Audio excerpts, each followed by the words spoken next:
도장 찍어주면 다 해줄 테니까 말만 해. 깨끗하게 정리하자. 시어머니가 30억짜리 아파트 서류를 탁 밀어놓으며 제 결혼 7년을 쓰레기 버리듯 처분하려던 그 순간 저는 찻잔을 쥔 손끝이 새하얗게 죽어가는 걸 느꼈어요. 병원장 내연녀가 100배 낫다고, 애도 못 낳는 년이 살림이라도 똑바로 하라고, 7년을 개 취급해놓고 이제는 돈뭉치로 입을 틀어막겠다는 거였죠. 저는 흔쾌히 이혼 도장을 찍어줬습니다. 그게 끝이 아니라 지옥의 시작인 줄도 모르고 싱글벙글하는 시어머니 꼴을 보면서 말이죠. 이 어이없고 웃긴 이야기를 여러분들한테 해보려고 합니다. 남편 태산의 양복을 세탁소에 맡기려고 주머니를 하나씩 뒤졌습니다. 바지 뒷주머니, 안주머니, 겉주머니. 접힌 종이 한 장이 손끝에 걸렸죠. 영수증이었습니다. 청담동 프렌치 레스토랑 2인 디너, 금액 48만 원. 날짜를 보는 순간 손가락 끝이 차가워졌어요. 그날은 태산이 부산 출장이라며 새벽 5시에 캐리어를 끌고 나간 날이었습니다. 저는 그 영수증을 한참 들여다봤어요. 글자가 흐려질 만큼 오래 쳐다봤는데 머릿속에서는 아무 생각도 나지 않았습니다. 그냥 손이 멈춰버린 것처럼, 시간이 잠깐 끊긴 것처럼 서 있었죠. 그날 밤이었습니다. 태산이 샤워실에 들어가고 물소리가 들리기 시작했을 때 저는 처음으로 남편의 휴대폰을 집어들었어요. 결혼하고 7년 단 한 번도 해본 적 없는 일이었습니다. 잠금을 풀고 카카오톡을 열었죠. 채아라는 이름이 대화 목록 맨 위에 있었습니다. 대화방을 눌렀어요. 하트가 수십 개 떠 있었고 사진도 있었고 다음 달 여행 약속까지 잡혀 있었습니다. 저는 휴대폰을 원래 자리에 내려놓고 거실 소파에 앉았어요. 손끝이 얼음처럼 차가웠습니다. 다음 날 아침 태산이 식탁에 앉았습니다. 제가 차린 된장찌개와 계란말이를 숟가락으로 떠먹으면서 아무렇지도 않은 얼굴로 말했어요. 태산이 국을 호흡 불며 숟가락을 입에 넣었습니다. 주말에 어머니 댁 좀 다녀와. 김장 김치 가져다 드려. 알겠어. 저는 태산의 얼굴을 봤습니다. 저 표정으로, 저 목소리로 이 사람이 나에게 얼마나 많은 거짓말을 해왔을까. 처음으로 그걸 세어보려 했지만 셀 수가 없었어요. 그 주말 시어머니 댁에 혼자 갔습니다. 김장 김치통을 들고 현관문을 열자마자 시어머니 황복순의 목소리가 거실에서 날아왔죠. 왔어? 신발 가지런히 나. 맨날 그렇게 아무렇게나 벗어놓고. 네, 어머님. 김치 가져왔습니다. 시어머니가 부엌으로 들어오더니 김치통 뚜껑을 열고 코를 가까이 대며 냄새를 맡았습니다. 이것도 네가 담근 거야? 전문대 나온 티가 나. 김치도 제대로 못 담그면서. 죄송합니다, 어머님. 애도 못 낳으면서 살림이라도 제대로 해야지. 시집와서 하는 게 뭐야, 대체. 저는 고개를 숙이고 부엌 싱크대 앞에 섰습니다. 이 말을 듣는 게 7년째였어요. 익숙해진 건지, 무뎌진 건지, 아픈 건지도 잘 모르겠었습니다. 그런데 거실을 지나가다 눈에 걸리는 게 있었어요. 소파 옆 바닥에 놓인 쇼핑백이었습니다. 로고가 선명한 명품 매장 쇼핑백, 그 안에 리본이 달린 상자가 보였죠. 시어머니가 쓰는 물건은 아니었습니다. 누구 줄 선물일까? 저는 그 쇼핑백을 본 척 안 한 척 현관으로 향했습니다. 집에 돌아온 뒤였어요. 태산의 서재를 정리하다가 책상 서랍 안쪽에서 초대장 하나를 발견했습니다. 문채아 원장, 병원 개업을 축하합니다. 날짜를 보니 6개월 전이었죠. 6개월 전이면 태산이 갑자기 사업 투자건이 있다며 법인 통장에서 큰 돈을 뺀 때였습니다. 그때 저는 아무 의심 없이 도장을 찍어줬었어요. 퍼즐 조각이 맞춰지기 시작했습니다. 저는 안방 옷장 뒤에 있는 파일 박스를 꺼냈어요. 오래된 박스 안에는 카드 명세서 사본, 부동산 관련 우편물, 법인 서류 사본이 날짜 순으로 정리되어 있었습니다. 의심해서 모은 게 아니었어요. 택배 송장 정리하고 우편물 분류하고 카드 명세서 파일에 끼워두는 건 그냥 살림하는 사람의 습관이었을 뿐이죠. 며칠이 지났습니다. 태산의 외박이 잦아지던 어느 저녁, 저는 대학 동기 추소율에게 전화를 걸었어요. 소율아. 기쁨아. 왜 무슨 일이야? 목소리가 왜 그래? 나 이혼 상담 같은 거 받을 수 있어? 전화기 너머로 소율의 숨소리가 잠깐 멈췄습니다. 그리고 평소의 장난기가 싹 사라진 목소리가 들려왔죠. 기쁨아, 지금부터 내가 하는 말 하나하나 메모해. 펜 있지? 응. 외도 증거부터 말할게. 카드 명세서 있으면 꺼내. 법인 서류도. 네가 갖고 있는 거 전부 다. 소율의 목소리는 단단했습니다. 저는 식탁 위에 펜과 메모지를 꺼내놓고 소율이 불러주는 항목을 하나씩 적어 내려갔어요.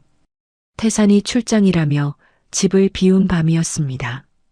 저는 식탁 위에 카드 명세서를 펼치고 내연녀와 관련된 지출 내역에 형광펜을 그었어요. 시어머니 명의로 빠져나간 법인 자금의 흐름을 날짜별로 정리했습니다. 그 작업을 하면서 이상하게도 손이 떨리지 않았어요. 오히려 묘하게 차분했습니다. 그러다 하나를 발견했죠. 태산이 문채아의 병원에 법인 자금 8억 원을 보낸 내역이었습니다. 장부에는 의료 자문료라고 적혀 있었어요. 바로 소율에게 전화했습니다. 소율아, 8억이 의료 자문료로 나갔어. 문채아 병원으로. 소율이 볼펜을 탁 내려놓는 소리가 들렸습니다. 회사 돈을 자기 여자한테 갖다 바친 거야. 장부에는 사업비인 척 꾸며놓고. 기쁨아, 이거 하나만으로도 큰일 나는 거야. 저는 전화를 끊고 명세서를 다시 파일에 끼워 넣었습니다. 그날 밤 늦게 태산이 돌아왔어요. 현관문이 열리는 소리에 저는 이미 침대에 누워 있었습니다. 태산이 양복을 벗어 의자에 걸치는 소리가 들렸고 저는 일어나 그 양복을 행거에 걸어줬어요. 셔츠 깃에서 낯선 향수 냄새가 났습니다. 아무 말도 하지 않았어요. 이 결혼은 끝나가고 있었습니다. 하지만 그 끝을 결정하는 사람은 이번에는 제가 되어야 했어요. 저는 조용히 안방 문을 닫았습니다. 그로부터 일주일 뒤 평일 오전이었습니다. 설거지를 하고 있는데 휴대폰이 울렸어요. 화면에 시어머니라는 글자가 떠 있었죠. 네, 어머님. 오늘 점심때 청담동 나와. 찻집 보내줄 테니까. 네. 무슨 일이시? 일이 있으니까 나오라는 거지. 12시까지 와. 전화가 끊겼습니다. 시어머니가 저를 따로 부르는 일은 결혼하고 7년 동안 단 한 번도 없었어요. 손에 들고 있던 접시를 싱크대에 내려놓으면서 심장이 빠르게 뛰기 시작했습니다. 찻집에 도착하니 시어머니는 이미 자리에 앉아 있었어요. 창가 쪽 2인 테이블, 찻잔은 이미 하나 비워져 있었습니다. 어머님, 안녕하세요. 시어머니가 인사를 받지도 않고 턱으로 맞은편 의자를 가리켰습니다. 앉아. 저는 가방을 무릎 위에 올려놓고 앉았어요. 시어머니가 테이블 위로 서류 한 부를 밀어놓았습니다. 부동산 관련 서류였어요. 강남에 있는 아파트 서류였고 매수인 칸은 비어 있었습니다. 어머님, 이게... 시어머니가 찻잔을 내려놓으며 입을 열었습니다. 태산이한테 여자 있는 거 알지? 심장이 쿵 내려앉았지만 저는 표정을 바꾸지 않았어요. 네. 그래, 알면 됐고. 내가 오늘 솔직하게 말할게.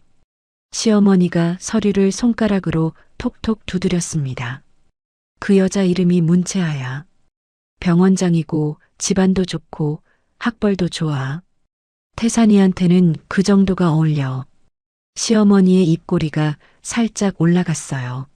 마치 자랑스러운 이야기를 하는 것처럼요. 솔직히 너는 애도 못 낳잖아. 7년이나 됐는데. 그 여잔 뭐든 너보다 100배는 낫지. 숨을 쉬는 게 어려웠습니다. 하지만 저는 무릎 위에 놓인 가방 끈을 꽉 쥐었어요. 시어머니가 서류를 제 쪽으로 더 밀었습니다. 이 아파트 시세가 30억이야. 여기 매수인 칸에 내 이름 넣어줄게. 조용히 이혼해. 저는 서류를 내려다봤습니다. 도장 찍어주면 다 해줄 테니까 말만 해.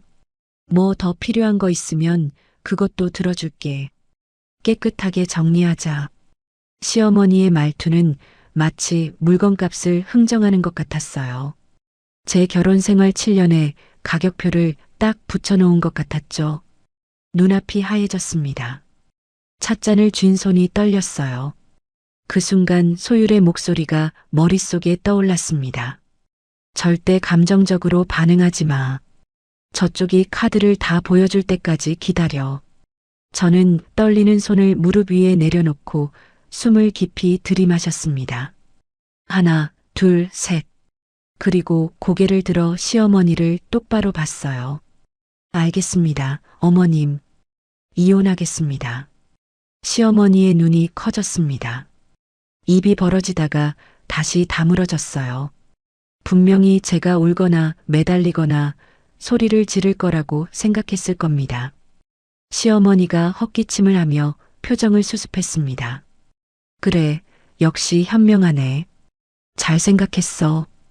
현명하다. 시어머니가 저에게 그 말을 한 건 오늘이 처음이었어요. 7년 동안 전문대 출신이라고 살림도 못한다고 애도 못 낳는다고 깎아내리기만 했던 사람 입에서 나온 첫 번째 칭찬이 이혼에 동의한 순간이라니. 저는 서류를 가방에 넣으며 말했습니다. 확인해 보겠습니다. 내용 살펴보고 연락드릴게요. 그래, 빨리 정리하자. 서로 좋게. 저는 일어서서 인사하고 찻집을 나왔어요. 문을 나서자마자 소율에게 전화를 걸었습니다. 손가락이 떨려서 번호를 2번이나 잘못 눌렀어요. 소율아. 기쁨아. 왜? 무슨 일이야? 시어머니가 방금 나한테 30억짜리 아파트 줄 테니까 이혼하래. 뭐? 시어머니가 직접? 응.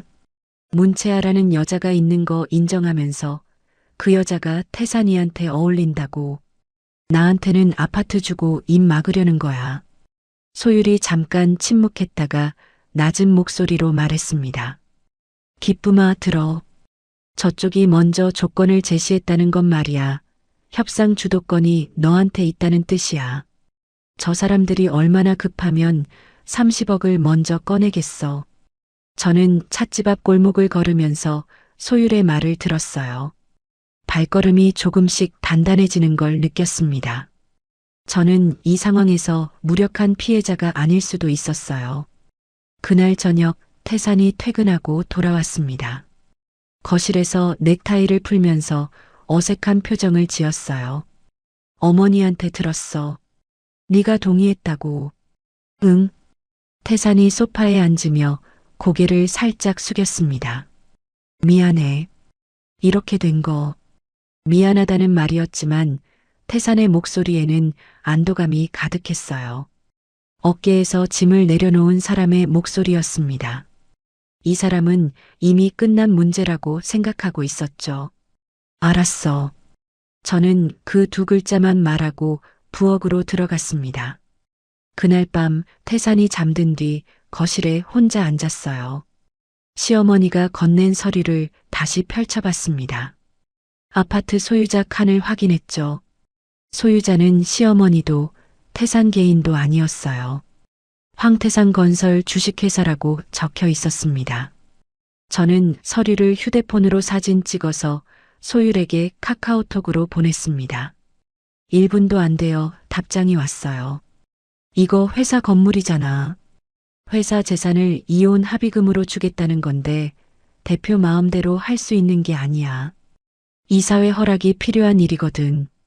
시어머니가 회사 운영에 대해 아무것도 모르면서 이런 서류를 들고 나온 거야. 이게 저쪽의 허점이야. 저는 휴대폰을 내려놓고 어두운 거실 천장을 올려다봤습니다. 시어머니는 큰 소리 쳤지만 정작 자기가 뭘 들고 나왔는지도 모르고 있었어요. 저는 서류를 다시 가방에 넣고 불을 껐습니다. 다음 날 오전 소율의 사무실을 찾아갔습니다. 책상 위에 시어머니에게 받은 서류를 올려놓자 소율이 안경을 고쳐 쓰고 한 줄씩 읽어내려갔어요. 소율이 볼펜으로 서류 한 곳을 톡톡 짚으며 말했습니다. 여기 봐. 이 아파트는 회사 재산이야. 이걸 개인 이혼 합의금으로 쓰겠다는 건데 대표가 이사회 동의 없이 이러면 회사 돈을 빼돌린 것과 똑같거든. 소율이 서류를 복사기에 올리며 말을 이었어요. 사본 떠서 증거 파일에 넣어둘게. 이거 나중에 크게 쓸 수 있어. 저는 소율 맞은편 의자에 앉아 물었습니다. 소율아, 그러면 나는 어떻게 해야 돼? 소율이 의자를 끌어당기며 제 눈을 똑바로 봤어요. 큰 그림을 말해줄게. 이혼에는 동의해. 대신 재산 나누는 건 나중에 따로 법원에서 하는 거야. 이혼 자체는 해주되 돈 문제는 별도로 싸우는 구조야. 그게 가능해? 당연하지. 이혼하고 나서 2년 안에 재산 나눠달라고 청구할 수 있어.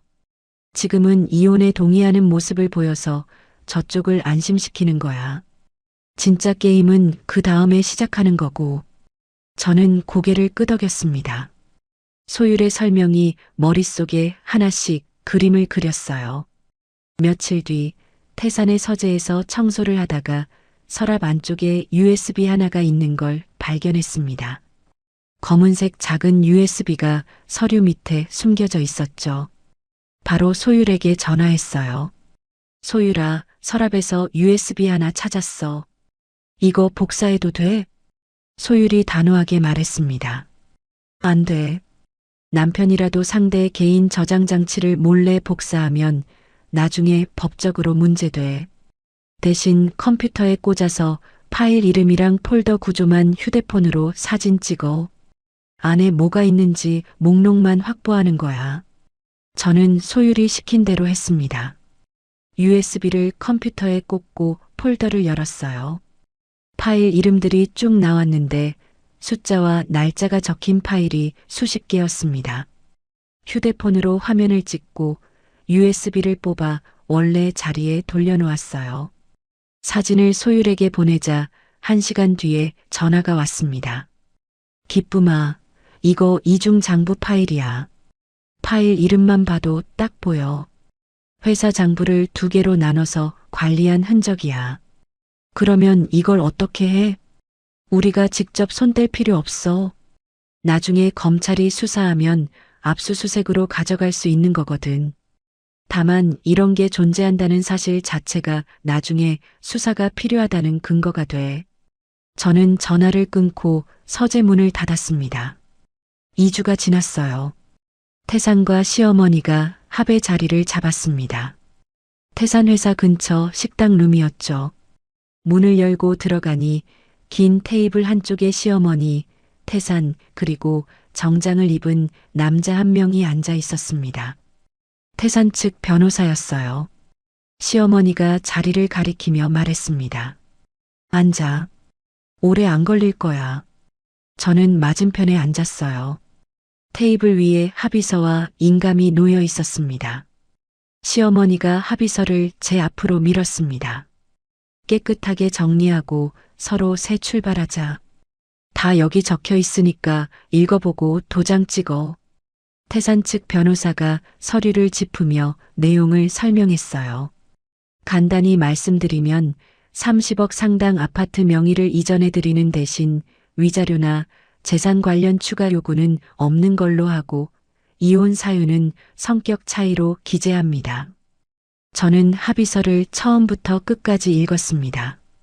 소율이 미리 알려준 대로 한 글자도 빠뜨리지 않고 꼼꼼히요. 시어머니가 살짝 짜증 섞인 표정으로 말했습니다. 뭘 그렇게 오래 봐. 다 좋은 조건이야. 저는 읽기를 마치고 펜을 들었습니다. 서명란에 이름을 적었어요. 손에 떨림이 없었습니다. 시어머니가 만족스러운 표정으로 찻잔을 들었습니다. 잘했어. 앞으로 좋은 사람 만나. 태산이 고개를 살짝 숙이며 짧게 말했어요. 고생했어. 저는 두 사람을 바라봤습니다. 이 합의서에 얼마나 큰 구멍이 있는지 이 두 사람은 전혀 모르고 있었어요. 식당을 나오자마자 합의서 사본을 휴대폰으로 찍어 소율에게 보냈습니다. 답장이 바로 왔어요. 회사 재산으로 개인 합의금 준다는 문구가 그대로 있네. 이게 나중에 결정적 증거가 돼. 이제 법원에서 이혼 확인받고 한 달 숙려기간 지나면 이혼 신고 가능해. 그 사이에 재산 나누는 소송 준비하자. 저는 휴대폰을 가방에 넣고 길을 걸었습니다. 그날 밤 집에 돌아와 결혼 앨범을 꺼냈어요. 신혼여행 사진에서 손이 멈췄습니다. 활짝 웃고 있는 제 얼굴이 보였죠. 눈물이 흘러내렸습니다. 배신이 분해서가 아니었어요. 돌려받을 수 없는 시간이 아까워서였습니다. 한참을 울고 나서 앨범을 닫았어요. 그리고 안방에서 파일 박스를 꺼내 식탁 위에 올려놓았습니다. 다음 날 아침 소율의 사무실에서 소송 서류를 검토하고 있었어요. 소율이 컴퓨터 화면을 돌려 보여주며 말했습니다. 새로 알아낸 거 있어. 태산이 문채아 이름으로 제주도에 펜션 한 채를 샀더라. 등기부등본 열어봤거든. 매입 자금도 법인 계좌에서 나간 것 같아. 제주도 펜션까지? 소율이 화면을 가리키며 고개를 끄덕였습니다. 회사 돈으로 여자친구한테 부동산 선물한 거지. 8억 송금의 펜션까지. 이 정도면 충분해. 소율이 의자를 뒤로 밀며 말했어요. 이혼 신고 들어가면 저쪽은 다 끝난 줄 알 거야. 그때가 진짜 시작이야. 저는 가방에서 파일 박스를 꺼내 소율의 책상 위에 올려놓았습니다. 이게 살림만 한 사람이 모은 거야. 소율이 파일을 한 장씩 넘겼어요. 카드 명세서, 우편물, 법인 서류 사본, 날짜 순으로 빈틈없이 정리된 종이들을 한참 보다가 소율이 고개를 들었습니다. 소율의 눈가가 빨개져 있었어요. 이거면 충분해, 기쁨아. 법원에서 협의 이혼 의사 확인을 받고 한 달간의 숙려기간이 지났습니다. 이혼 신고서가 수리된 날 저는 태산의 집에서 짐을 뺐어요. 캐리어 하나, 옷가지 몇 벌, 그리고 파일 박스 하나. 7년을 살았는데 제 것이라고 할 만한 게 그것뿐이었습니다. 소율이 미리 알아봐준 원룸에 짐을 들여놓고 그 다음 날 바로 서울가정법원으로 향했어요. 소율이 법원 앞에서 기다리고 있었습니다. 가방에서 서류 봉투를 꺼내며 말했어요. 오늘 접수하자. 재산분할 청구 소송. 응. 접수 창구 앞에서 소율이 서류를 내밀며 제게 설명했어요. 청구 금액은 30억 아파트가 아니야. 태산 이름으로 된 재산 전부 그리고 회사 돈에서 빼돌려서 개인적으로 쓴 부분까지 포함이야. 회사 돈이랑 개인 돈을 뒤섞어서 쓴 부분 전부 나눠야 한다고 청구하는 거지. 저쪽에서 그걸 받아들일까? 소율이 입꼬리를 올리며 접수 도장을 찍었습니다. 받아들이고 말고는 법원이 정하는 거야. 우리는 증거를 내밀기만 하면 돼. 같은 날 소율은 검찰에 고발장도 제출했어요. 황태산 건설의 비자금 조성, 법인 자금을 개인 용도로 쓴 내역, 문채아 병원에 보낸 8억 원 허위 송금, 법인 소유 아파트를 이혼 합의금으로 쓰려 한 합의서 사본까지 전부 첨부했습니다. 제가 살림하면서 모아둔 카드 명세서와 서류 사본, USB 파일 목록 사진도 다 들어갔죠. 소율이 고발장 사본을 제게 건네며 말했습니다. 이제 두 갈래로 가는 거야. 법원에서는 재산 나누기, 검찰에서는 회사 비리 수사. 둘 다 동시에 진행돼. 저는 법원 계단을 내려오면서 서류 봉투를 가방에 넣었어요. 발걸음이 무거웠지만 뒤로 돌아가고 싶은 마음은 없었습니다. 열흘이 지났어요. 원룸에서 저녁을 먹고 설거지를 하는데 휴대폰이 울렸습니다. 화면에 황태산이라는 이름이 떠 있었죠. 여보세요. 태산의 목소리가 전화기 너머로 쏟아졌습니다. 야, 나기쁨. 이게 뭐야? 소장이 날아왔는데. 합의했잖아, 우리. 태산의 목소리가 갈라져 있었어요. 저는 싱크대에 기대서 차분하게 말했습니다. 이혼은 합의한 거 맞아. 근데 재산 나누는 건 별도 절차야. 내 변호사한테 확인해봐. 뭐? 지금 나한테 이러는 거야? 고분고분 도장 찍어놓고 이제 와서? 나는 이혼에 동의한 거지. 내 몫을 포기한 게 아니야. 태산이 뭔가 더 말하려 했지만 저는 전화를 끊었습니다. 손이 떨렸어요. 하지만 동시에 가슴 안에서 오랫동안 느끼지 못했던 감각이 밀려왔습니다. 숨을 제대로 쉬는 것 같은 느낌이었죠. 1시간도 안 되어 시어머니에게서 전화가 왔습니다. 나기쁨, 너 지금 뭐 하는 거야? 시어머니의 고성이 전화기 스피커를 찢을 듯 울렸어요. 고분고분 도장 찍어놓고 뒤통수를 쳐? 사람이 어떻게 이럴 수가 있어? 저는 벽에 등을 기대고 숨을 한번 고른 뒤 말했습니다. 어머님, 제가 서명한 건 이혼 합의서예요. 재산분할 포기 각서가 아닙니다. 뭐라고? 변호사님께 확인해 보세요. 저는 전화를 끊었습니다. 휴대폰을 식탁 위에 내려놓고 두 손을 무릎 위에 올렸어요. 손가락이 미세하게 떨리고 있었지만 입꼬리가 자기도 모르게 올라가는 걸 느꼈습니다. 며칠 뒤 소율에게서 연락이 왔어요. 기쁨아, 저쪽에서 합의 조정 제안이 왔어. 뭐래? 30억 아파트에 현금 10억 더 줄 테니까 소송 취하해 달라는 거야. 대형 로펌 변호사가 직접 전화했어. 그래서 뭐라고 했어? 소율의 목소리에 웃음기가 묻어났습니다. 검찰 고발 건은 어떻게 하실 거냐고 한마디 했더니 전화기 너머가 조용해지더라. 저는 소율의 말을 들으며 창밖을 바라봤어요. 저쪽이 흔들리고 있다는 게 느껴졌습니다. 그 무렵이었어요. 소율이 새로운 사람을 소개해줬습니다. 유달수 황태산 건설에서 격리부장으로 일하다 해고당한 사람이었죠. 소율의 사무실에서 유달수를 만났습니다. 50대 중반쯤 되어 보이는 남자가 낡은 가방을 무릎 위에 올려놓고 앉아 있었어요. 소율이 커피를 내려놓으며 입을 열었습니다. 유 부장님, 이쪽이 제 의뢰인이에요. 유달수가 고개를 숙여 인사하며 말했습니다. 이야기는 추 변호사님한테 들었습니다. 저도 할 말이 많아요. 그 회사에서 당한 게 있으니까. 어떤 일을 당하셨는데요? 유달수가 커피잔을 양손으로 감싸쥐며 입을 열었어요. 저는 격리부장으로 10년을 일했습니다. 장부 2개 돌리는 거, 광급 공사 따려고 공무원들한테 돈 건네는 거, 제가 다 처리했어요. 그런데 어느 날 양심에 찔려서 대표한테 이러면 안 된다고 했더니 다음 날 바로 잘렸습니다. 유달수의 손이 미세하게 떨렸어요. 공무원한테 준 돈 금액, 날짜, 전부 기억합니다. 법정에서 말할 수 있어요. 소율이 펜을 들며 물었습니다. 문채아 병원에 보낸 8억도 아시죠? 유달수가 고개를 끄덕였어요.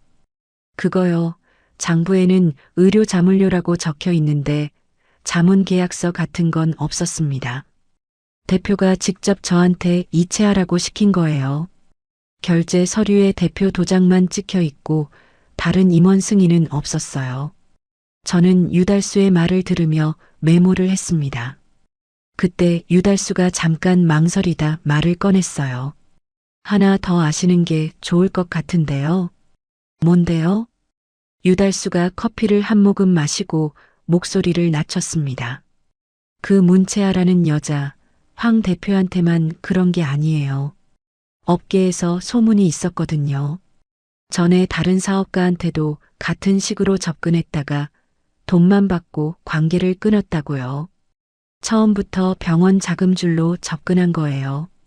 저는 펜을 멈추고 유달수를 봤습니다. 그러니까 그 여자가 처음부터 계획적으로 접근한 거라는 말씀이세요? 네, 업계에서는 다 아는 이야기입니다. 소율이 펜을 내려놓으며 저를 봤어요. 저는 분노보다 허탈함이 먼저 밀려왔습니다. 시어머니가 그렇게 자랑하던 완벽한 며느리감이 돈을 뜯어내려고 접근한 사람이었다니. 사무실을 나온 뒤 소율과 나란히 걸으며 말했어요. 시어머니가 이거 알면 어떻게 될까? 소율이 가방 끈을 매만지며 대답했습니다. 알게 해야지. 그게 저쪽 내부를 흔드는 카드가 돼. 문채아 과거 행적에 대한 자료를 좀 더 모아보자. 저는 고개를 끄덕였어요.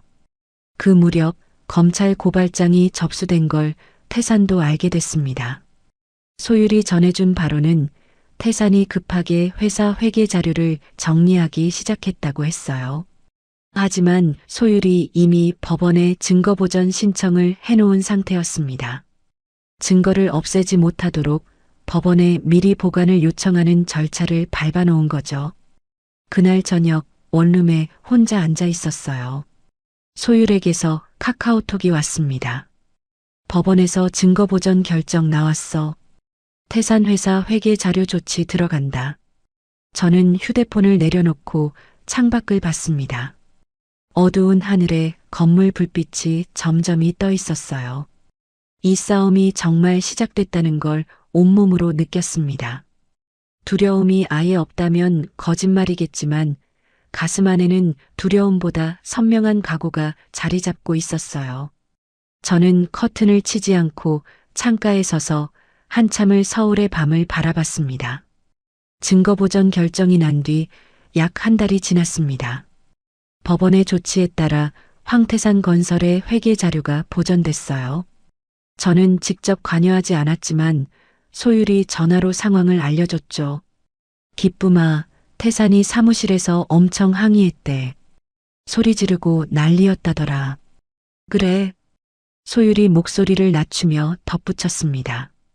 그리고 태산 비서가 우리 쪽에 귀띔해줬는데 태산이 요즘 밤마다 서류를 파쇄기에 넣고 있었대. 근데 이미 보전 결정 났으니까 소용없는 짓이지. 저는 전화를 끊고 식탁 위에 턱을 괴었어요. 태산이 밤마다 파쇄기를 돌리는 모습이 머릿속에 그려졌습니다. 한때 제 남편이던 사람이 지금 그렇게 쫓기고 있다는 게 이상하게도 실감이 나지 않았어요. 그 주 수요일 오후였습니다. 원룸에서 빨래를 널고 있는데 초인종이 울렸어요. 누가 올 시간이 아니었죠. 현관 화면을 보니 시어머니 황복순이 서 있었습니다. 문을 여는 순간 시어머니가 현관 안으로 반발짝 들어서며 소리쳤어요. 너 진짜 태산이를 완전히 망치려고 작정한 거야. 시어머니의 눈이 벌겋게 부어 있었습니다.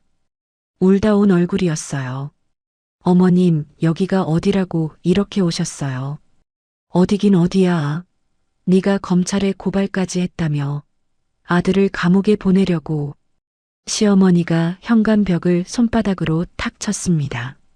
저는 한 발짝 물러서지 않고 현관에 선 채로 말했어요.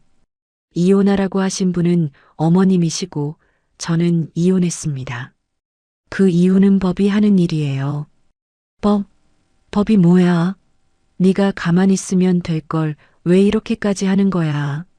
시어머니의 목소리가 복도까지 울렸습니다. 저는 현관 위쪽에 달린 소형 카메라의 빨간 불빛을 확인했어요. 녹화되고 있었습니다. 어머님, 저는 더 드릴 말씀이 없습니다. 돌아가세요. 시어머니가 뭔가 더 말하려다 입을 다물었어요. 제 시선이 카메라 쪽을 향한 걸 눈치챈 것 같았습니다. 시어머니는 코를 훌쩍이며 몸을 돌렸고 엘리베이터 쪽으로 발을 끌며 걸어갔어요. 문을 닫고 나서 다리에 힘이 풀렸습니다. 현관 바닥에 주저앉아 한참을 가만히 있었어요. 화장실로 들어가 거울 앞에 섰습니다. 거울 속에 제 얼굴을 봤어요. 볼이 움푹 들어가 있었고 눈밑이 거무스름했습니다. 내가 너무 잔인한 건 아닌가. 그 생각이 가슴을 짓눌렀어요. 소율에게 전화를 걸었습니다. 소율아, 왜? 무슨 일이야? 목소리가 왜 그래? 시어머니가 방금 다녀갔어. 울면서 왜 이러냐고. 기쁨아, 나 이거 계속해도 되는 거야? 내가 너무 심한 거 아니야? 소율이 잠깐 침묵했다가 단단한 목소리로 말했습니다. 기쁨아, 잘 들어. 잔인한 건 너를 7년 동안 투명인간 취급한 사람들이야. 전문대 출신이라고 무시하고 애 못 낳는다고 모욕하고 내 연녀한테 돈 퍼주면서 너한테는 도장이나 찍으라고 한 사람들이 잔인한 거지. 네가 아니야. 저는 전화기를 귀에 대고 아무 말도 못했어요. 소율의 말이 맞다는 걸 알면서도 가슴 한쪽이 무거웠습니다. 알았어. 고마워. 쉬어. 오늘은 아무것도 하지 마. 전화를 끊고 거실 바닥에 앉았어요. 창밖이 어두워질 때까지 그 자리에 있었습니다. 그 주 금요일이었어요. 소율에게서 뜻밖의 연락이 왔습니다. 기쁨아, 오늘 사무실에 사람 하나가 찾아왔어. 문채아 병원에서 일하는 간호사래. 간호사? 정미양이라는 사람인데 원장이 시키는 일을 더 이상 못 참겠다면서 제보하겠다고 왔어. 저는 소파에서 몸을 일으키며 물었습니다. 뭐래? 소율의 목소리에 힘이 들어갔어요. 문채아가 태산한테 받은 돈을 친오빠 이름으로 된 계좌로 빼돌리고 있었대. 병원 확장한다는 건 핑계였고 돈을 가족한테 빼돌린 거야. 저는 입술을 꽉 깨물었습니다. 그러니까 병원 투자도 거짓말이었다는 거야? 응. 처음부터 돈만 빼낼 생각이었던 거지. 전화를 끊고 나서 저는 한참을 창밖을 봤어요. 시어머니가 그렇게 자랑하던 병원장, 집안 좋고 학벌 좋다던 그 여자가 처음부터 돈을 뜯어내려고 접근한 사기꾼이나 다름없었습니다. 소율은 이 정보를 전략적으로 활용하기로 했어요. 정미양의 제보 내용을 태산 측 변호사에게 슬쩍 흘린 거죠. 태산이 문채아에게 속았다는 걸 깨닫게 해서 저쪽 내부에 균열을 만드는 게 목적이었습니다. 약 2주 뒤 소율에게서 연락이 왔어요. 기쁨아, 태산이 문채아한테 투자금 돌려달라고 했대. 그래서 문채아가 병원 운영에 다 썼다고 버텼는데 태산이 송금 내역 들이밀었더니 엄청 싸웠대. 문채아가 소리 지르면서 자리를 떠났다더라. 저는 고개를 끄덕이며 들었습니다. 태산과 문채아 사이에 금이 가기 시작한 거였어요. 시어머니한테도 변화가 생겼다고 했습니다. 문채아가 태산 연락을 안 받기 시작하니까 시어머니가 직접 문채아한테 전화를 건 모양이에요. 소율이 태산 비서에게 들은 이야기를 전해줬습니다. 시어머니가 문채아한테 전화했더니 문채아가 뭐라고 했는 줄 알아? 뭐래? 이제 정리할 때가 된 것 같아요. 그 한마디만 하고 끊었대. 저는 눈을 감았어요. 시어머니가 완벽한 새 며느리감이라고 치켜세우던 그 여자가 전화 한 통으로 시어머니를 잘라버린 거였습니다.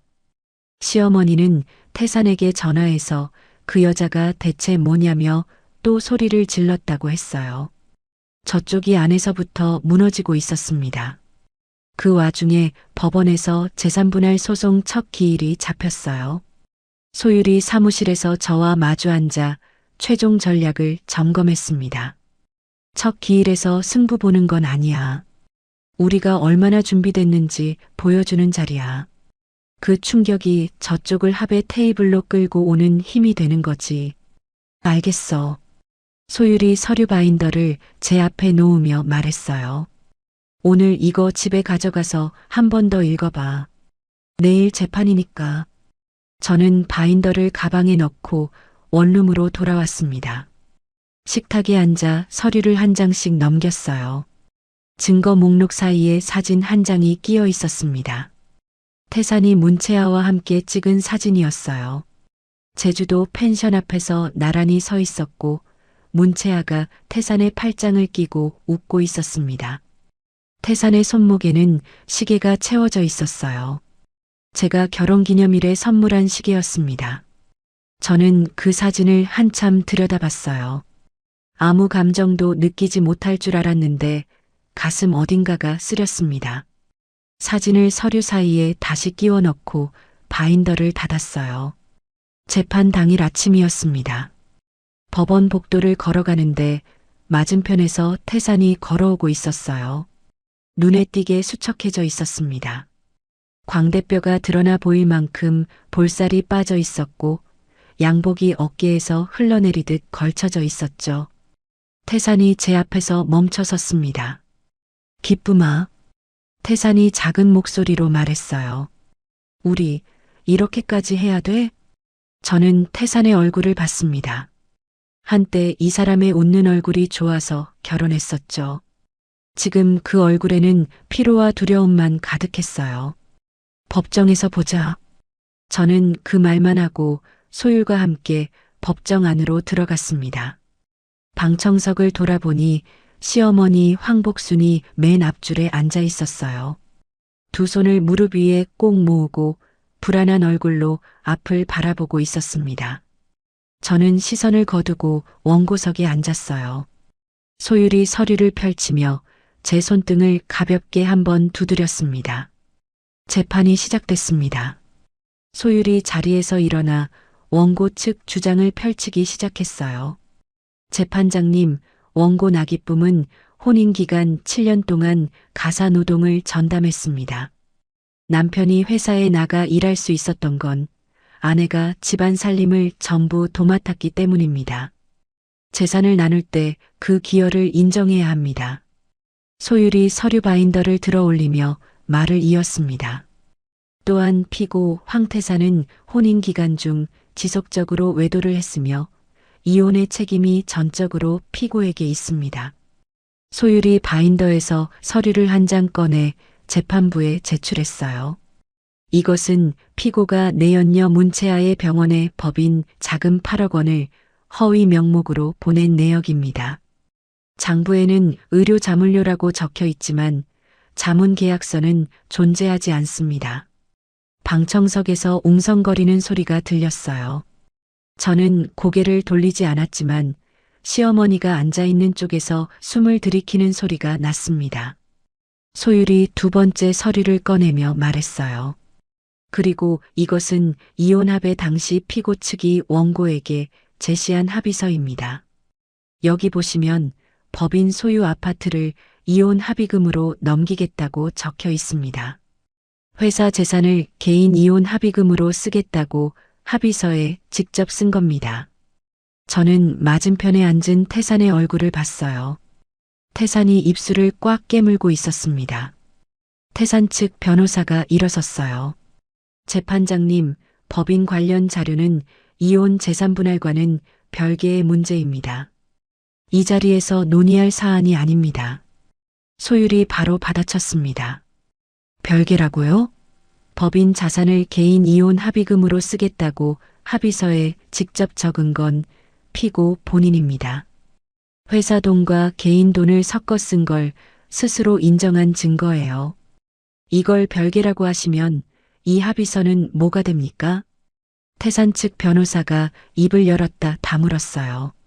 말을 잇지 못하고 서류를 뒤적거렸습니다. 소율이 바인더를 재판부 쪽으로 내밀며 말했어요.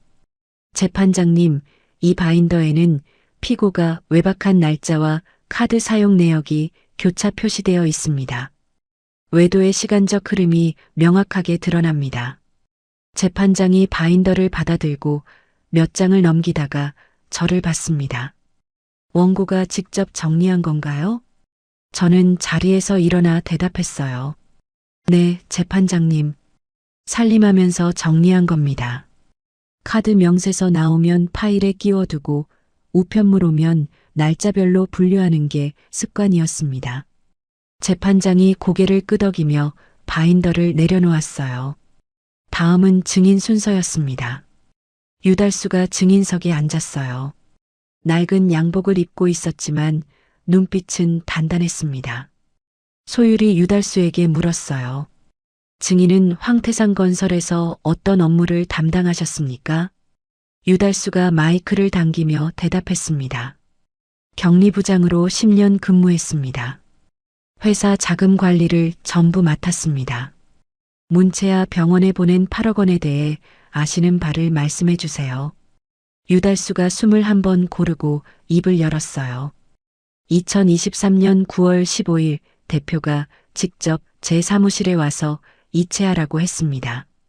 장부에는 의료 자문료라고 적으라고 했고요. 자문 계약서를 만들어야 하지 않냐고 물었더니 그런 건 필요 없다고 했습니다. 대표 결제 도장만 찍혀 있었고 다른 임원 승인은 없었습니다. 법정안이 조용해졌어요. 유달수가 말을 이었습니다. 그게 한 번이 아닙니다. 광급 공사 따려고 공무원들한테 돈을 건넨 것도 제가 처리했습니다. 2022년 3월에 5천만 원, 같은 해 8월에 3천만 원, 2023년 1월에 7천만 원.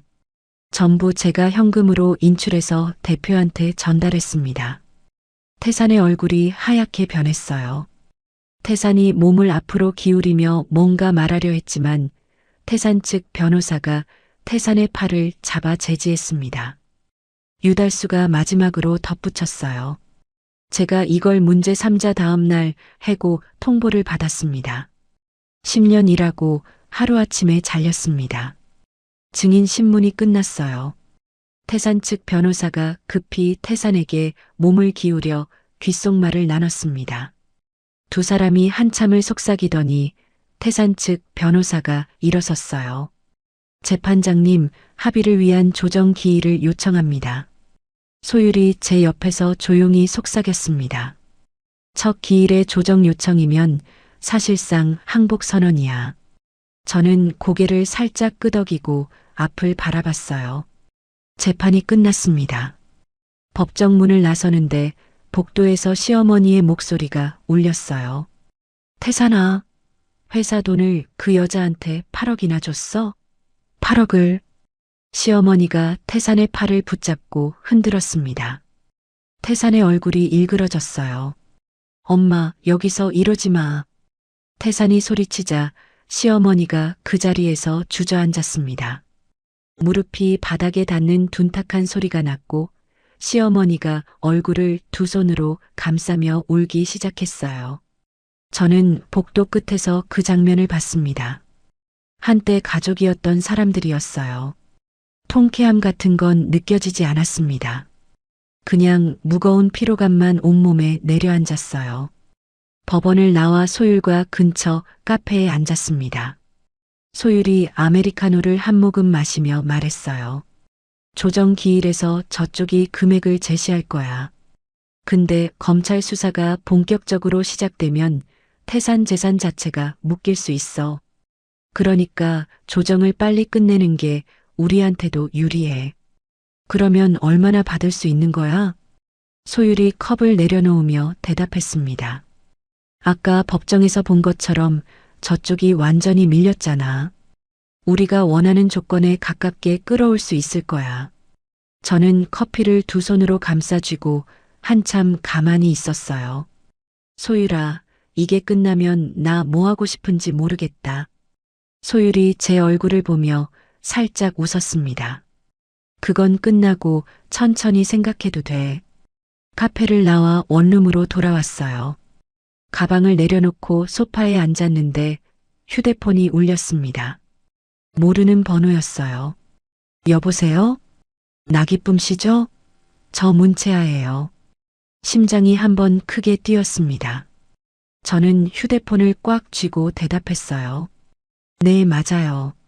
문채아의 목소리는 예상과 달리 차분했습니다. 만나서 할 말이 있는데 시간 되세요? 저는 잠깐 망설였어요. 그리고 입을 열었습니다.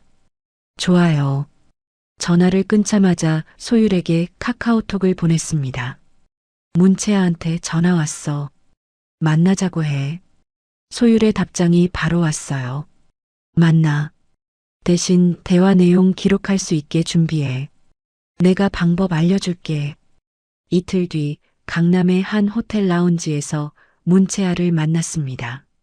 창가 쪽 소파에 다리를 꼬고 앉아 있는 여자가 보였어요.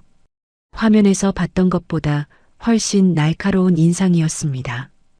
턱선이 뾰족했고 눈매가 차가웠어요. 제가 맞은편에 앉자 문채아가 커피잔을 들어 한 모금 마셨습니다. 와주셨네요. 할 말이 있다고 했잖아요. 뭔데요? 문채아가 커피잔을 소서에 내려놓으며 입을 열었어요. 나는 태산 씨를 사랑한 적 없어요. 병원 자금이 필요했고 태산 씨도 나를 데리고 다니면서 이용한 거예요. 서로 이용한 관계였죠. 저는 아무 말 없이 문채아의 얼굴을 봤습니다. 문채아가 말을 이었어요. 내 변호사는 이 만남을 반대했어요.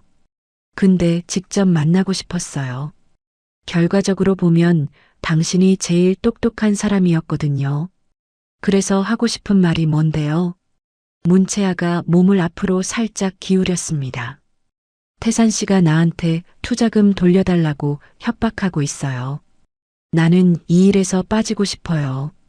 재판에서 증언이 필요하면 협조할 용이 있어요. 조건은 나를 완전히 빼주는 거예요. 저는 문채아의 눈을 봤어요. 계산이 끝난 사람의 눈이었습니다. 감정 같은 건 처음부터 없었던 사람의 눈이었어요.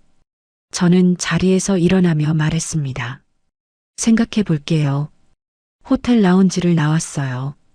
회전문을 밀고 밖으로 나오자 찬바람이 얼굴을 스쳤습니다. 저는 깊게 숨을 들이마시고 소율에게 전화를 걸었어요. 다음 날 소율의 사무실에서 문채아의 제안을 분석했습니다. 소율이 책상 위에 메모를 펼쳐놓고 볼펜을 돌리며 말했어요. 문채아 증언이 있으면 태산이 회사 돈을 사적으로 쓴 게 더 확실해져. 근데 이 사람은 자기 보신만 생각하는 사람이야. 말 바꿀 수도 있어. 그러면 어떻게 해? 소율이 볼펜을 탁 내려놓으며 말했습니다. 증언 내용을 미리 문서로 받아놓는 거야. 진술서 형태로. 나중에 말 바꿔도 문서가 남아있으면 소용없거든. 문채아가 그거에 응할까? 응하겠지. 지금 태산한테 투자금 반환 소송당할 처지인데 우리 쪽에 협조하는 게 그 사람한테도 유리하거든. 이해관계가 일시적으로 겹치는 거야. 저는 고개를 끄덕였어요. 알겠어. 하자. 3일 뒤 소율의 사무실에서 문채아와 공식 면담이 이루어졌습니다. 문채아가 소율의 맞은편에 앉아 다리를 꼬고 커피를 마시고 있었어요. 저는 옆 의자에 앉아 지켜봤습니다. 소율이 녹음기를 켜며 말했어요. 지금부터 말씀하시는 내용을 진술서로 작성할 겁니다.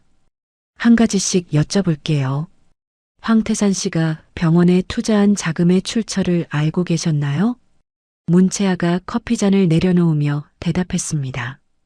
네, 알고 있었어요. 태산 씨가 직접 말했거든요. 회사 돈이니까 신경 쓰지 말라고요. 그 말을 언제 들으셨어요? 첫 번째 송금 전이요. 제가 이 돈 출처가 어디냐고 물었더니 회사 돈인데 자기 회사니까 자기 돈이나 마찬가지라고 했어요. 소율이 펜을 움직이며 받아 적었습니다. 혹시 그 대화를 나눈 장소나 날짜를 기억하시나요? 문채아가 잠깐 생각하더니 말했어요.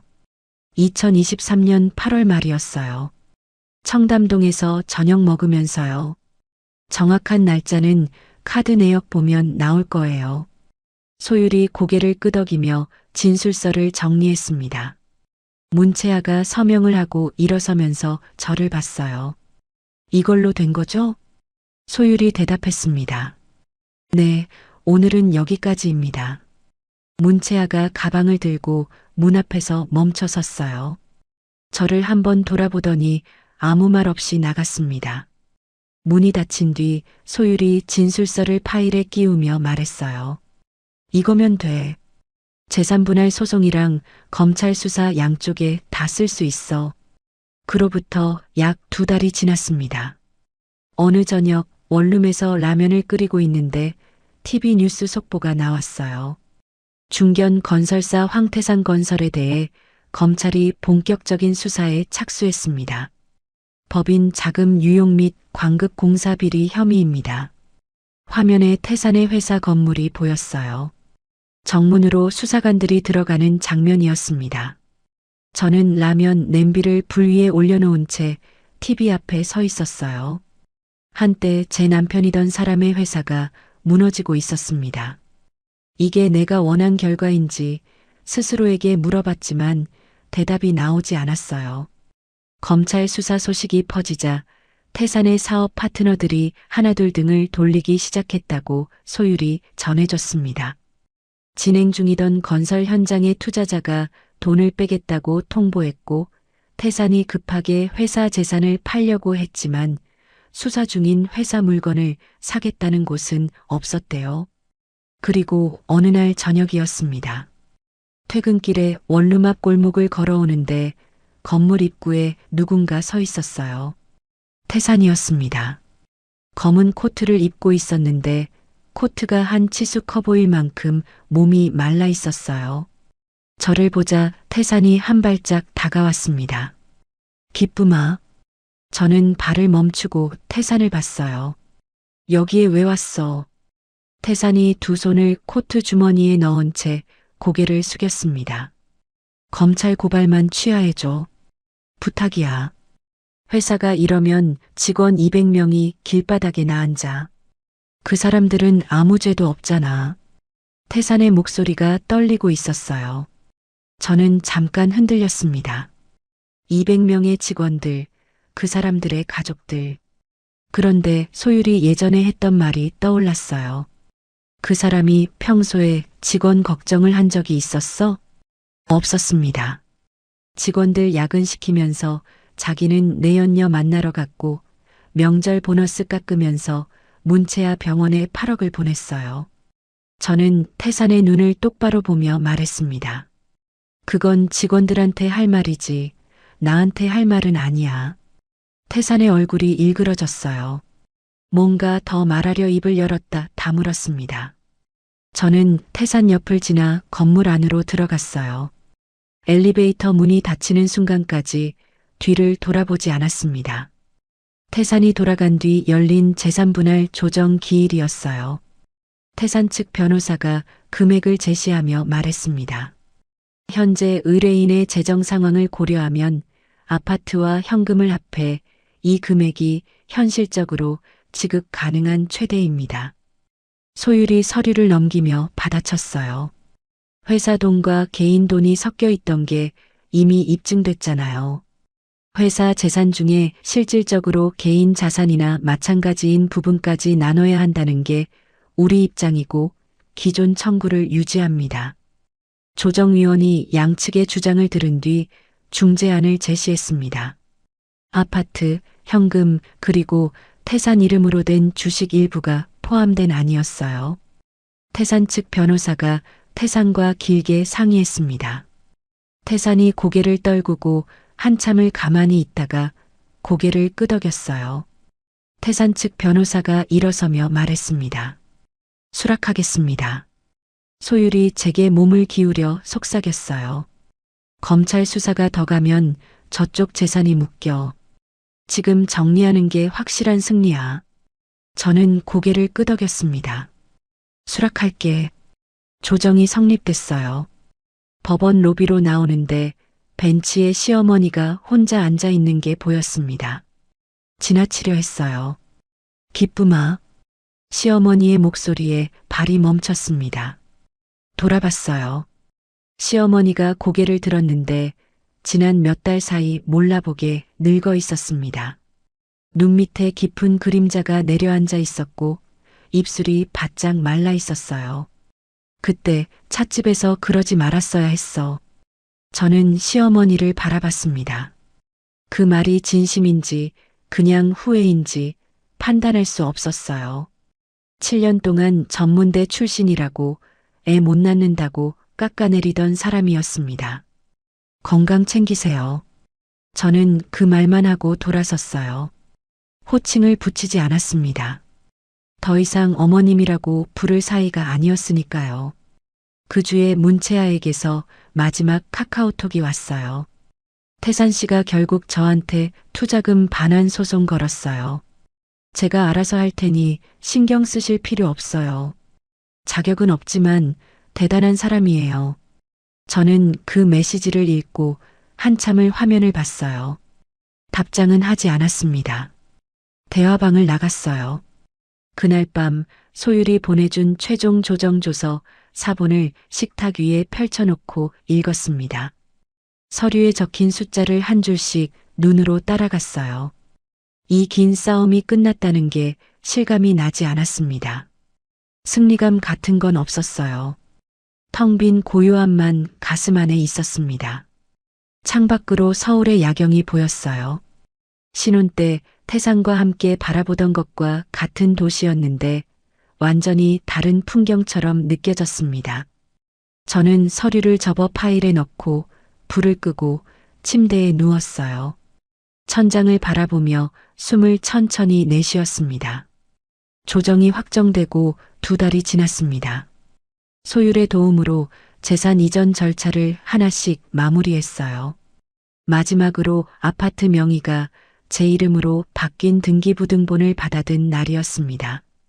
소율의 사무실에서 서류를 건네받았어요. 소율이 팔짱을 끼고 웃으며 말했습니다.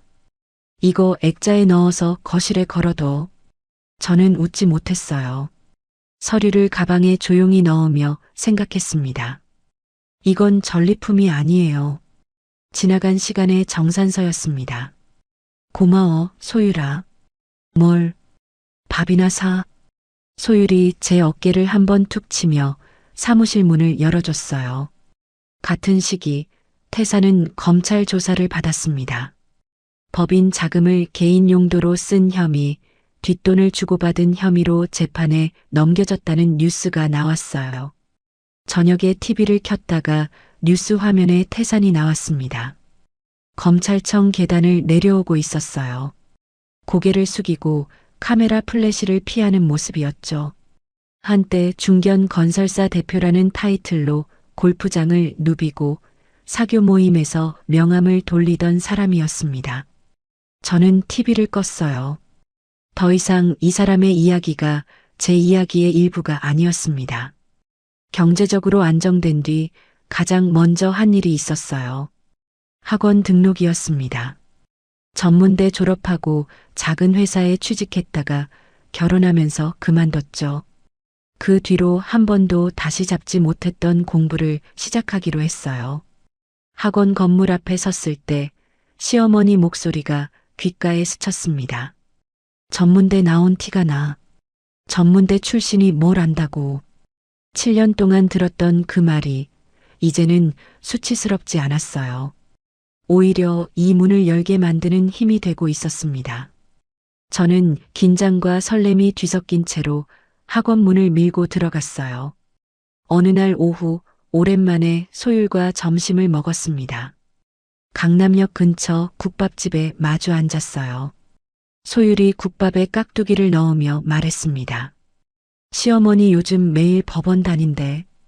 태산 재판 때문에. 그래. 문채아는 병원 정리하고 지방으로 내려갔다더라. 소문이야, 소문. 저는 국밥을 한 숟가락 떠먹으며 들었어요. 한때 제 인생을 통째로 뒤흔들었던 사람들이었습니다. 지금은 각자의 결과를 감당하며 살아가고 있었어요. 이상하게도 분노도 통쾌함도 아무것도 느껴지지 않았습니다. 그냥 담담했어요. 이제 그 사람들 이야기는 됐어. 뭐 먹을지 고르자. 후식 뭐 먹을래? 소율이 숟가락을 내려놓고 갑자기 진지한 표정을 지었어요. 기쁨아. 왜? 내 파일 박스 처음 봤을 때 나 진짜 울었거든. 저는 소율을 봤습니다. 소율의 눈가가 약간 붉어져 있었어요. 네가 얼마나 외로웠으면 그걸 그렇게 정리했을까 싶었어.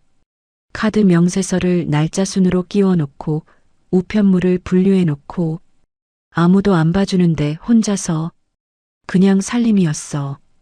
대단한 게 아니야. 소율이 고개를 저었습니다. 아니야. 그게 너를 지켜준 거야. 저는 국밥 그릇을 내려다봤어요. 소율의 말이 맞았습니다. 그 외로운 살림의 시간들이 결국 저를 지켜준 방패였어요. 아무도 보지 않는 곳에서 혼자 정리하고 분류하고 끼워 넣던 그 습관이 마지막 순간에 저를 일으켜 세운 거였습니다. 고마워, 소율아. 진짜로. 됐고, 후식 사줘. 비싼 거. 소율이 코를 훌쩍이며 메뉴판을 들었어요. 그해 가을, 새 아파트로 이사했습니다. 이사 당일 짐을 다 들여놓고 텅 빈 거실에 섰어요. 창밖으로 한강이 보였습니다. 결혼할 때는 시어머니가 고른 아파트에서 살았어요. 시어머니가 정한 가구 배치, 시어머니가 골라준 커튼, 시어머니가 정해준 일상. 이 집은 달랐습니다. 제가 고르고 제가 결정한 공간이었어요. 가슴 깊은 곳에서부터 뭔가 벅찬 게 올라왔습니다. 이사 박스를 정리하다가 안방 구석에서 그 파일 박스가 나왔어요. 이사할 때 같이 온 거였습니다. 카드 명세서, 우편물 기록, 법인 서류 사본이 빼곡히 들어 있었죠. 박스를 열고 한 장씩 넘겼어요. 형광펜으로 밑줄 그은 명세서, 날짜를 적어 놓은 메모지, 우편물 봉투. 한 장 한 장이 지나간 시간의 무게를 담고 있었습니다. 이것들을 더 이상 가지고 있을 이유가 없었어요. 저는 한참을 망설이다 파쇄기를 꺼냈습니다. 파일을 하나씩 넣었어요. 종이가 잘려나가는 소리가 방 안을 채웠습니다. 위잉, 위잉. 한 장씩 넣을 때마다 어깨가 조금씩 가벼워지는 걸 느꼈어요. 파쇄기가 멈춘 뒤 텅 빈 박스 바닥에 사진 한 장이 남아 있었습니다. 결혼식 날 사진이었어요. 부케를 들고 활짝 웃고 있는 제 모습이었습니다. 사진을 뒤집었어요. 제 글씨가 적혀 있었습니다. 나 기쁨, 이름처럼 기쁘게 살자. 저는 그 사진을 한참 바라봤어요. 파쇄기에 넣지 않았습니다. 새 책장 위에 올려놓았어요. 다음 날 아침, 새 집에서의 첫 아침이었습니다. 직접 내린 커피를 들고 거실 창가에 섰어요. 한강 위로 햇살이 퍼지고 있었습니다. 누군가의 아내, 누군가의 며느리, 누군가의 전문대 출신 집사람. 그 이름들 뒤에 가려져 있던 사람이 있었어요. 나기쁨. 그 사람이 이제야 자기 이름으로 서 있었습니다. 저는 커피를 한 모금 마셨어요. 따뜻했습니다. 휴대폰에 카카오톡 알림이 떴어요. 소율이었습니다. 새집 첫 아침 어때? 저녁에 집들이 하자. 와인 들고 갈게. 저는 웃으며 답장을 보냈습니다. 와인 말고 치킨. 휴대폰을 식탁에 내려놓고 다시 창가로 갔어요. 아침 햇살이 한강 위에서 반짝이고 있었습니다. 저는 커피잔을 두 손으로 감싸 쥐고 그 풍경을 바라봤어요. 이제야 비로소 제 이야기가 시작되는 것 같았습니다. 시청자 여러분, 우리도 한 번쯤은 그랬잖아요. 누군가의 엄마로, 누군가의 아내로, 누군가의 며느리로만 불리다 보면 정작 내 이름 석자가 낯설어지는 순간이 와요. 그렇게 살다 보면 나라는 사람이 어디 갔는지도 모르게 되거든요. 30억이 중요한 게 아니었습니다. 나기쁨이라는 사람이 다시 자기 발로 서는 것, 그게 진짜 이긴 거였어요. 시청자 여러분은 어떻게 생각하시나요? 혹시 지금 내 이름이 아닌 다른 이름으로만 불리고 계신 분이 계시다면 오늘 한 번만이라도 거울 보면서 내 이름을 불러보시면 어떨까요? 오늘 사연이 시원하셨다면 구독과 좋아요 꾹 눌러주시고요. 이야기를 끝까지 들어주신 분이 계시다면 잘 들었다고 댓글 하나만 남겨주세요.